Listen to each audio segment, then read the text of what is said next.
Okay, we recording.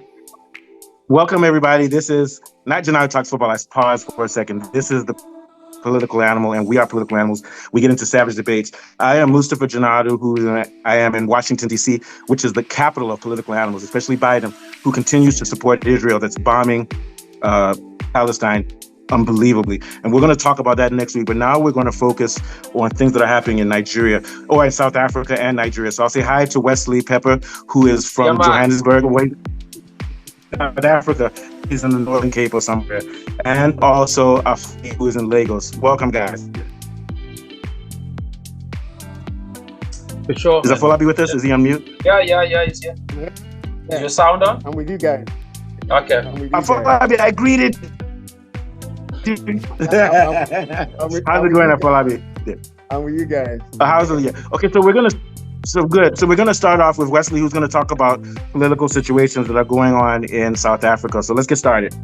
Okay, man. So firstly, I just before I heard O.J. Simpson died before we recorded. So I think that's quite a big event. But anyway, like we are about 6 weeks or so outside before an election, and the biggest news in South Africa politically is that Zuma, who was our third elected president, a really controversial fella.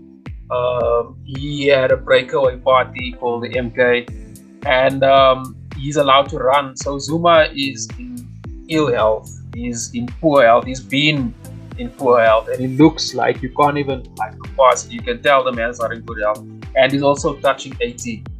So he's going to be on the ballot box. So that is a huge thing in South Africa. Zuma is still incredibly influential. He is still got a lot of political power. I mean, he can pull a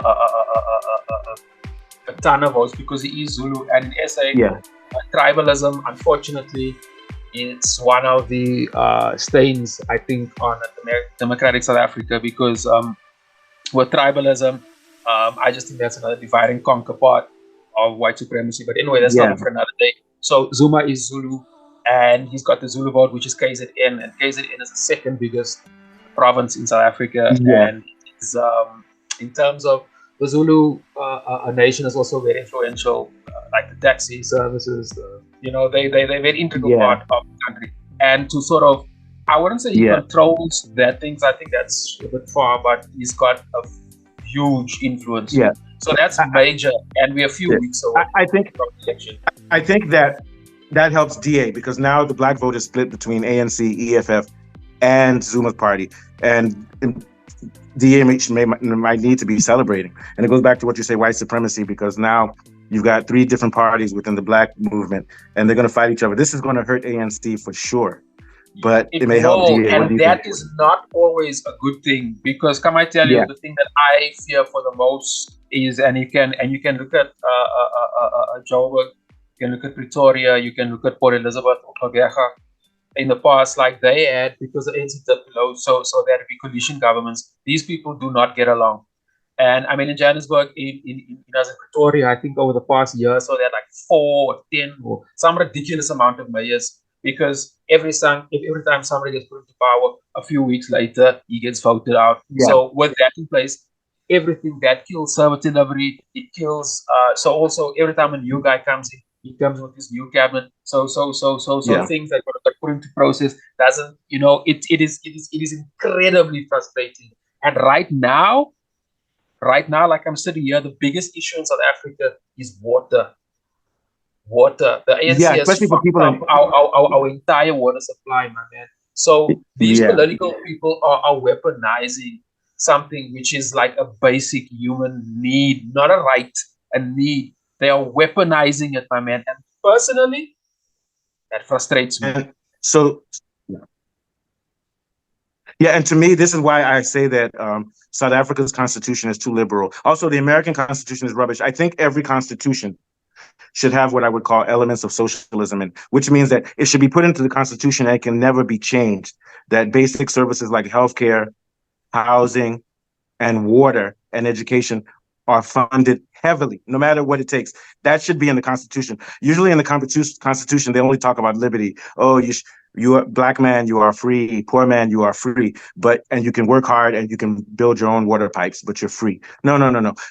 If a country is a collective, if a country is a collective, that means everybody within the country is responsible for the country's wealth. So that means everybody deserves to benefit from the natural resources of the country. And water is the most important natural resources. That's what I think. What do you think, Wesley? Yeah. I think it's really terrible how they privatize, Yeah. or how the government's allowed big It should be companies to nationalized. privatize water. And I think Yeah. it's evil, the fact they're using this as political fodder. And you are I definitely agree that our constitution there should be rejigged or re-looked at or rewritten or whatever the right term is, because some of that shit I don't think is really applicable in 2024 in Yeah, the post because world. after South Africa was free, it was a free country, so blacks were free to not be subject to apartheid, but there was no change of distribution of wealth. And when I say blacks, I also say whites, blacks, whites, everybody in South Africa. It's the corporations that run South Africa. It's not Yeah, white people. It's the corporations, but the corporations are it's dominant. So four what you're seeing in banks, South Africa, yeah. four So what banks you run see the in South country. Africa is that white people are moving to Australia. They're moving to Europe Yeah, because Canada. so it's affecting everybody. The whites also. So my thing is that South Africa's, I said Nigeria, I'm thinking ahead of myself. South Africa's resources need to be nationalized because you can't depend on the free market to do it. So in the resource, and all it means for the resources to be nationalized means that when you make a budget, even if you're a capitalist country, there has to be a safety net for everybody, especially in a continent that's been held back by 600 years of colonialism of white settlers. There needs to be redistribution of wealth. And not redistribution of wealth into people's pockets, but redistribution of wealth into the care of people. So that's different. It's not like you're giving money to people, but the wealth needs to be redistributed to the well-being of the whole society, whether you're black, white, everybody. And I believe, what South Africa is a white settler nation, just like, or it used to be a white settler nation. So whites are there, and nobody would expect them to leave the country. Same thing with what's going on between Israel and Palestine. Israel Yeah, is there, and they can't be kicked. yeah. They can't be kicked out. You can't kick them out. No, and So what you now that need, is foolish to think that. I think we yeah. must really take that thing off So the table, yeah. because that will So never you happen. don't kill the boy, don't kill the farmer. What you do is No, yeah. So what you we do need is to what you do is we need to work with these people. but We you need tell the to. boer or the farmer that, yeah, what you do is you tell the boer or the farmers that this is South Africa. All of us are going to do well from the resources. Everybody, whether you're black or white, and make sure that everybody stays there. Because if South Africa has everybody staying there and everybody's doing well, they have eclectic culture and they can work together. They have a sense of pride and they can do things. But the problem is tribalism. And also the problem is that a lot of people will be skeptical to vote for DA because as a black person, I would think it's very skeptical for whites to rule a country that they were settling on for 400 years because we can't trust them. And everywhere we go around the To world, be yeah, to sound really, this is not yeah. crazy anymore. I can definitely see us having a white president in the not too distant future, in about Yeah, 20 years' I'll time. disagree with you. Yeah, but I'll disagree with you. I believe that it shouldn't happen for the reason of that. I hate to say Whether, it, but everywhere we go. telling you, Well, let me finish my point. So here's frustration. my point that you can continue. So here's my point. White people around the world, America, France, everywhere, they've proven that they can't be trusted. Yeah, It's a historical thing. absolutely. This is so No, what no, I'm saying no, is no. that yeah, I don't disagree with yeah. that at all. Yeah, so you Especially, can I continue. mean, Thank you. Yeah. Go on. most of South Africa's memory about pre 1994. I mean, most of those people like myself, we're still alive, we're still young, we're still da, da, da, like the or let me phrase it like this. Why I say that I can definitely see.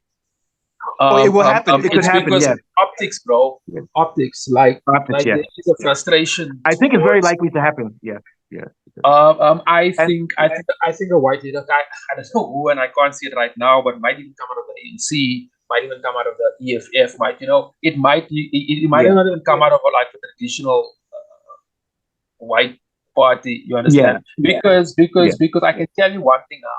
If you look at the frustration behind the small thing like water or bottles, Yeah. And if they'll yeah. anybody And if anybody can come and say they can fix that thing now, and we see yeah. it, people will, in all probability, over time But you know what support I that think? person. I think I think administratively the DA is less corrupt. And I think the DA is strategic enough that if they ever got into power, they would make sure that some basic things are addressed, some very basic things like water. So that They wouldn't so make that it keeps the evil so that and they the, can the stay in evil power. agenda quiet. so that so, Yeah, so they and can that's the gentrify the dilemma rest of, of the country, yeah. nationalize the Western Cape. So They, in that sense, they would be savvy political animals because a yeah, political animal also has to be savvy. yeah, Yeah. Thank you, Wesley. This is a yeah. great discussion. I'm loving this. So, Afolabi, what do you have? Any thoughts on what we've been talking about? Yeah. I'm just wondering what is so basic to human existence, and if it's not properly managed, because it has spiraled into a crisis.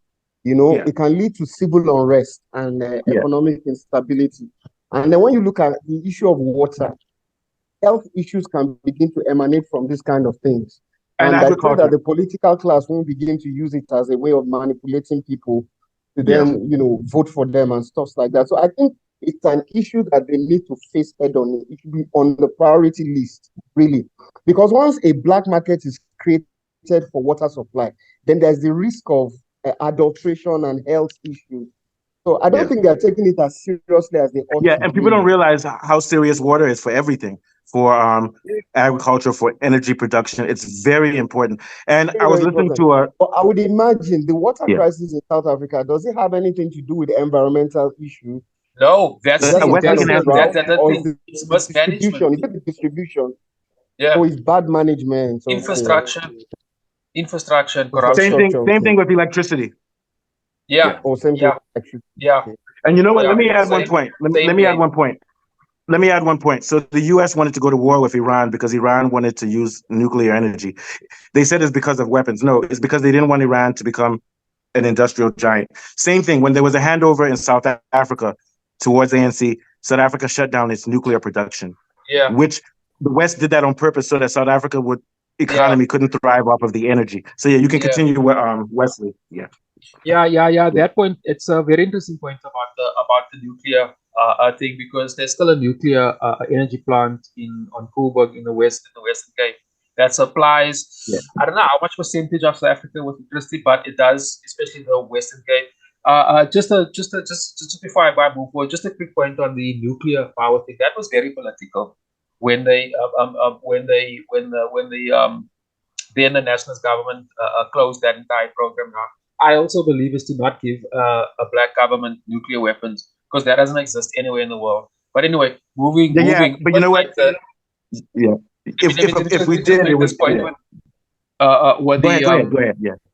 this this that they strategically didn't build, and then infrastructure, and the same applies with electricity. I think it's not a uniquely South African thing, but it is happening here for now. But just hear me. I think this thing is not just to frustrate us, but also to make us, and us, I'm talking about 99% or the 99%. Yeah. Yeah. To Yeah. so any form of charismatic leader can come talk any bullshit now, and people will believe Yeah. him. You won't look deep. All you will look at is what's happening to me, like Yeah. now today.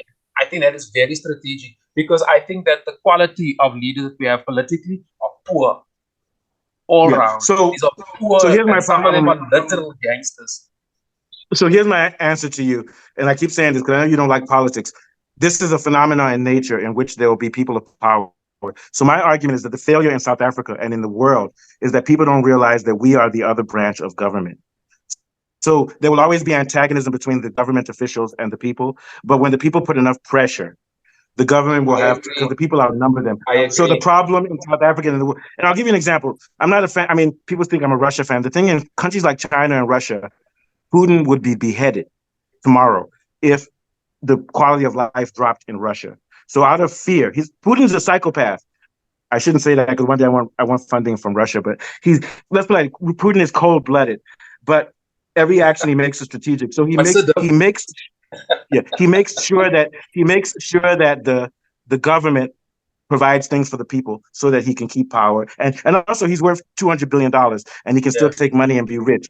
But he makes sure that everybody else is okay, because if not, what will happen in France is where that woman said, let them eat cake. She meant let the poor people eat bread. They cut her head off. So what I'm saying is that's why China and Russia are prospering, because they make sure that they have basic stuff for people. So I think the African leaders need to realize that at some point, things will get crazy in South Africa and political leaders will be hurt. Not just South Africa, even in the U.S. The U.S. is getting crazy. Right wing militias are building up weapons. Yeah. I mean it. Yeah. I don't think I'm not advocating violence here, but like I think like one of the things that, and Nigeria is the same, these political people are not held accountable. And we need to keep I'm them not advocating accountable. violence. That's why they're getting away with this shit. I'm not advocating violence, but I'm making a prediction, which is that when things get bad, people become violent. But there's also a very big question in that human beings don't get liberated until they resort to violence. So we'll pivot. This is what I mean.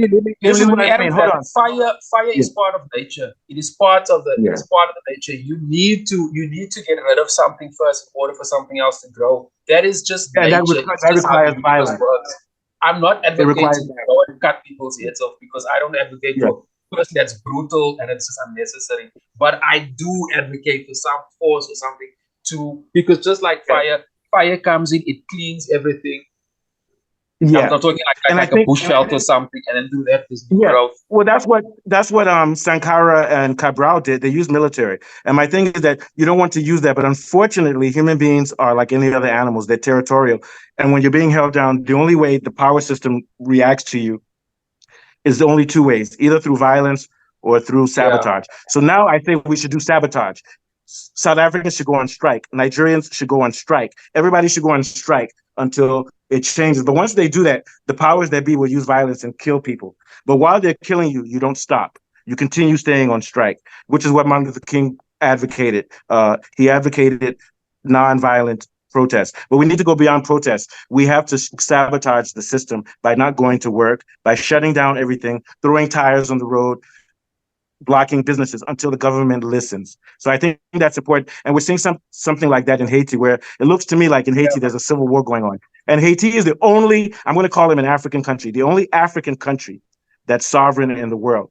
But because it's sovereign, they don't get funding from the rest of the world. So they are very poor. And that's why there's a lot of violence. But I think they're better off because America is scared to send troops into Haiti because Haitians carry cutlasses. They'll be fighting each other and killing each other. Then when the Americans come or anybody say, okay, let's take our cutlasses now and kill these people. Then we'll fight each other afterwards. And it's going to be very painful. But Haiti, I think, will arise as a world power, not a world power, but as a sovereign nation like Ethiopia also, which beat the Italians. They're going to do it, but it's going to take a lot of suffering because once you say you're not part of the capitalist system, Haiti killed the French and kicked them out. Once they did that, they were cut off from the world economy, and the West has been trying to control them. But we'll talk about that more. Thank you. That was a very brilliant thing you brought, Wesley. You gave us a lot of shorts that you're going to be seeing on our show later. All right. So Falabi, it's your turn now. We're talking about Falabi, quickly. We're talking about Nigeria. The Naira is getting stronger, but I don't believe it because how can your money get stronger if you're not controlling your resources and food isn't going down? You can speak to that. Yeah, the measures that were put in place to address the hike of the dollar are at best temporary. The underlying issues are still basically there. And that's why you can't see any market response to the cost of items. And there's still basically food inflation because a good number of the sellers in the market bought at a particular price. They won't be so soon and begin to sell their items at a cheaper price when they actually bought it at a more expensive price in dollars. And the market too is a bit circumspect. They want to see if it's sustainable or if it's just a short-term measure. Yeah. But if you want any kind of price stability, it will take like 5 or 6 months before the market can respond. Then when the market responds, then we can begin to say that the Naira is getting stronger. And the fundamental problem we have in Nigeria, we export everything. There's nothing we produce in this country. There's nothing that is earning foreign exchange in Nigeria except crude oil. And our crude oil is hampered by the fact that our refineries are not working. We still import refined petroleum products and we pay dollars for that. So that in a way is weakening our Naira. So whatever measures the CBN put in place to get this done is temporary, and I don't think it's something that would last. The only solution to this problem is we need to start producing stuff that we can export and earn foreign exchange. That's what we strengthen our Naira and on the long run make it stronger. Yeah. And then prices will start stabilizing. Right now, food inflation is over 30%. People are paying through their nose to feed. Even transport is crazy. People cannot make things cheaper because it costs money to deliver goods to where they're being sold. Yeah, so logistics. Yeah, and I'll agree with you, but I want to add one more thing. You can tell me about this. So I think it's related to the Naira thing. They're trying to take a shortcut and charge more people for electricity. I heard the price of electricity has increased 400%. Is that true? Yes, it's because of gas, Mustafa. Yeah, You need gas to power the plants yeah, and turn the turbines. So the cost yeah. of gas has increased. So the tariff on electricity has increased as well. So these are things that the government should look into. Fossil fuels are no more encouraged because of the problem of the ozone layer, the environmental climate change, and all those things. The government should invest in alternative energy, not focus too much on all these fossils and turbines and stuff. If the government can, invest in maybe solar or wind Yeah, or man. some other kind of energy, I it will cost I Same agree with here. you. cost For the less. first time, Power I will agree cost with you. less. And here's what I would say. So this is the difference between Africa and Europe and countries like Russia and China. Countries like Russia and China are trying to dominate the world. So they have high production needs. So they need to rely on fossil fuels.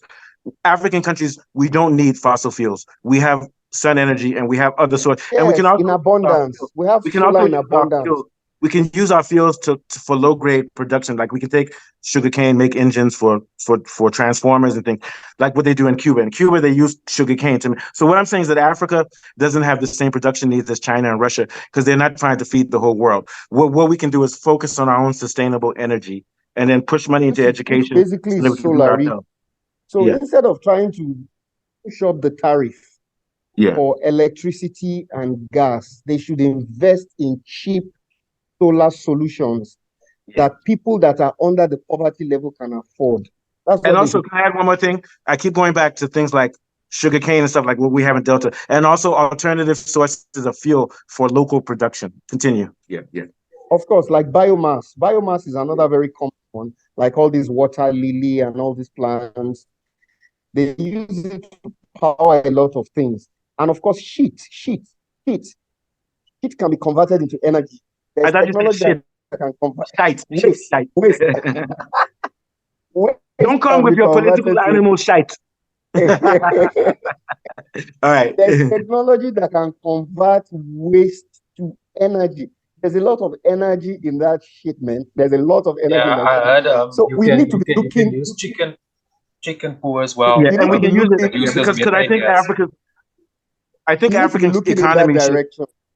Yeah. So I think African economy should grow enough that we have education and healthcare. But after that, we should stop growth and look at local production because within Africa, you have local communities that need to be sustainable. But we need to grow because we need to have proper education and technology and things to defend ourselves from the West. But once that level goes, we need to look at, like you said, biomass and things like that, and focus more on rural areas. I don't think we should continue building big cities because once you start building big cities, it becomes detached from agriculture and things, and that's what leads to problems where there's underrepresentation. So when you go to Gauteng in South Africa, mansions. You go to Cape And then, Town, mansions. and But when you go to areas like exactly. where like Limpopo and areas underdeveloped, because it's only the big cities and stuff. So that's the. What do you think, Wesley? Yeah, yeah, yeah. I definitely agree with Afolabi with just the point you were raising there about cheaper energy sources, or energy, solar basically. I definitely agree with that. It's the point on that. That's actually like seriously expensive over here.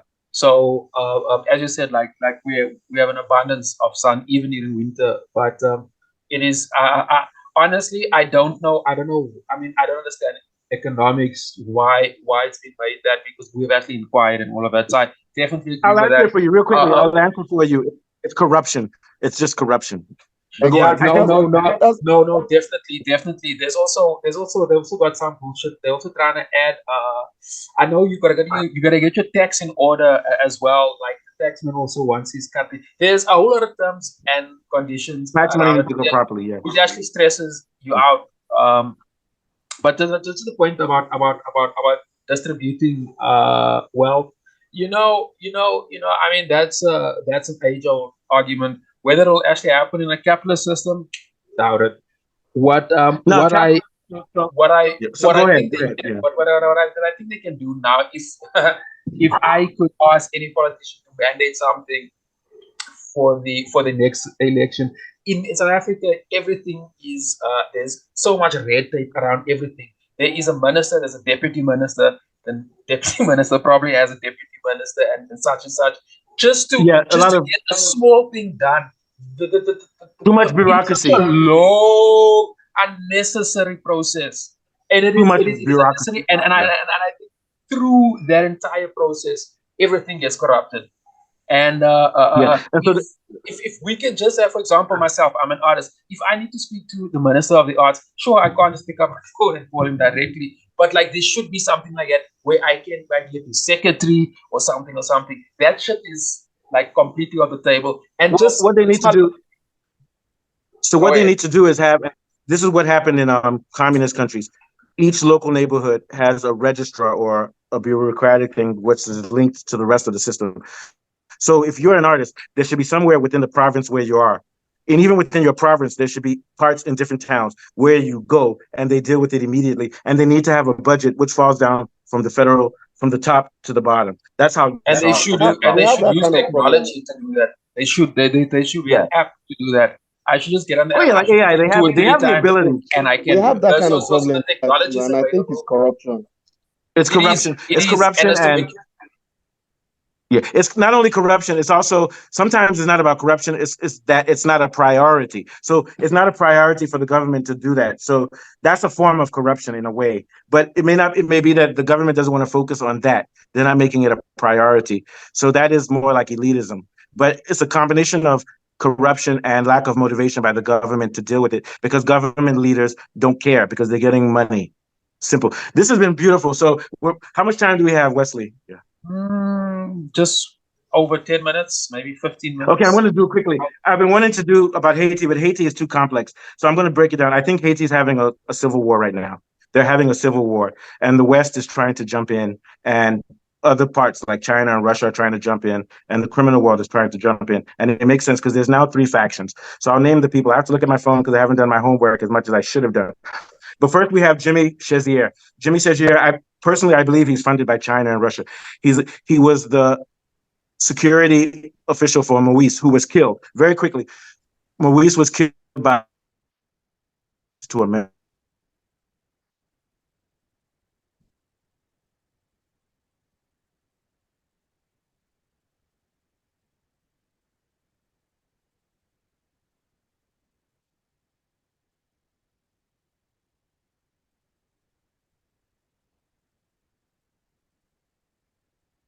Moise was killed. So he's definitely connected.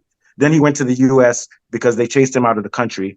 But now the U.S. is saying that he has to step down. So he's stepping down. So what you're basically having now is there's another guy who did a coup in Haiti, and America arrested him for drug dealing, but now they've kicked him back into Haiti, and he's fighting Chezier. Then there's a third section of rebels who represent drug money. So it appears like there's a war for the resources. And it seems like Chezier, who's a former policeman and who's corrupt, is saying that we need to have elections because they promised to have elections. So it seems like he represents the people. One this Henry guy to step down. Who? Henry, they want him to step down. Henry, that's his name. Thank you. You had me. Henry is the one. Henry took over when Moise was killed. But they have phone numbers. He called Moise, and they have phone numbers where he was connected to the people who shot Moise. So it's clear that Henry set up Moise's death. Then the U.S. said now he's the leader. Then he got kicked out of the country when they started rebelling. And they said, there's chaos. They chased their president out. They chased him out because he promised to give up the country on February 7th. 2024. But he said, no, I can't give it up. That's when they kicked him out. So he is an American, he's an American chattel. And also the other guy they sent, I'll give you his name now. The guy that so there was a guy who, I'll give you his name. Just give me his name is Handre. His name is Johnson Handre. He did a coup he tried to do a coup in Haiti 5 or 6 years ago. And they believe he was funded by the U.S. But then when the coup didn't go well, the U.S. arrested him for drug smuggling. But as soon as Chezier came in power, they forgave him. Then they sent him back to Haiti, and now he's a warlord in Haiti. And they're saying, we need to stop him. So do you guys see the games and the manipulations that's going on? I see your point. And I'll say one thing. Last thing I'm going to say, because we're going to continue, because this is too complex for me to talk about now. The U.S. says that Haiti has no resources. Remember we did the research and we found out that scientists have said that Haiti has gas and natural oil and gas on their shores. And platinum. And platinum. And gold as well. platinum, and they have other things needed for like Gold. cobalt, making phones. So my belief is that that's why the West is saying, oh, we need to protect Haiti because they need democracy. No, they want to control Haiti so that they can take the resources. So I'm going to Even put my lithium, money they have behind, lithium as well. yeah, lithium. But they're saying on TV that Haiti has no resources, so that when you hear that they're helping Haiti, you'll say it's because of democracy. No, it's they want the resources. And the U.S. paid Kenya. They said Kenya should send troops to go and fight Haiti because they don't want to fight Haitians because Haitians are very barbaric people. What I mean by barbaric is that they defend themselves with gusto and savagery. And America doesn't want to lose soldiers because it'll look bad politically. So they tried to pay a black man to come and attack another black man. But Kenya's constitution said, no way. The president can't make that decision until the Senate and Parliament and everybody agrees, and they haven't agreed. And so the U.S. is angry about that. Quickly, what are you guys' thoughts about this? But we'll continue this next week. Yeah. I think these are some interesting points that need to be expanded on, man. I think these are very relevant points that we should cover in detail more. But yeah, this is my last point about Haiti. Haiti is a super interesting place, man. I didn't know that they had all those resources. Wow. Oh, they have resources, and they also have wood. They have timber. Wow. Because here's what it is. It's miseducation from the West.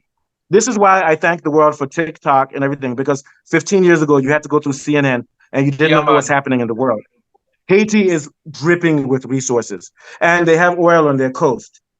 That's why China and Russia are supporting, I don't have proof. I believe they're supporting Chezier, because Chezier is saying he's bringing the gangs together and they're fighting security people and the security that's taking over Haiti, appointed by the U.S. So it makes them look like Robin Hood, steal from the rich and give to the poor. But they can only do that because the West, and that's the problem. Once we get rid of the West, we can now determine how we deliberate amongst ourselves. Kind of like Mugabe. Mugabe was a bad person, but he was in power because he's like, at least I'm fighting Britain. So what I'm saying is that Chezier is capitalizing off the fact that, and also Chezier was the security person for the president of Haiti that was killed. Moise, killed by Henri and Colombia. I don't have proof of that, but they've shown the paperwork. So once that happens, you make them into martyrs. And then if you're a bad person, kind of like with the EFF, you can say, hey, look at how AFP is destroying South Africa. Look how DA is racist. Then it makes bad people become heroes. Yeah. So that's why I said last time, Chezier is a hero, but he's also a bandit, because he was corrupt when he was a policeman. But now he's a hero because he's taking the stance of, we need fair elections. And my prediction is that Chezier will win the civil war in Haiti.